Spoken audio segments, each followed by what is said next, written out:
వచ్చి ఉద్యమం ఆడబట్టారు. అయ్యా తెలంగాణ కేసీఆర్ గారు, నేను ఒక్కటే విషయం అడుగుతున్నా, మీరు సృష్టించబోయే బంగారు తెలంగాణలో మా జనగామ ప్రాంత పరిస్థితి ఏందో ఇలా జనగామ ప్రజలకు చెప్పాల్సిన అవసరం ఉన్నది.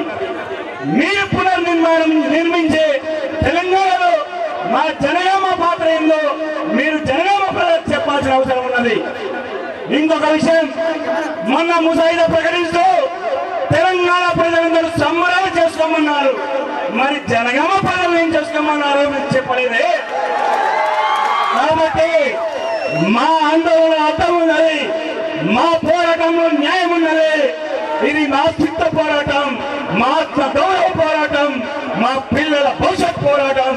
కాబట్టి ఈ గడ్డపై నుండి అయితే జిల్లాల ప్రక్రియ స్టార్ట్ అయితే 11 జిల్లాగా ప్రకటిస్తున్న అనేకత నుండి అడుగుతున్నాం, మాకు అన్ని అర్హతలు ఉన్న తెలంగాణని తక్షణమే జిల్లాగా ప్రకటించాలి.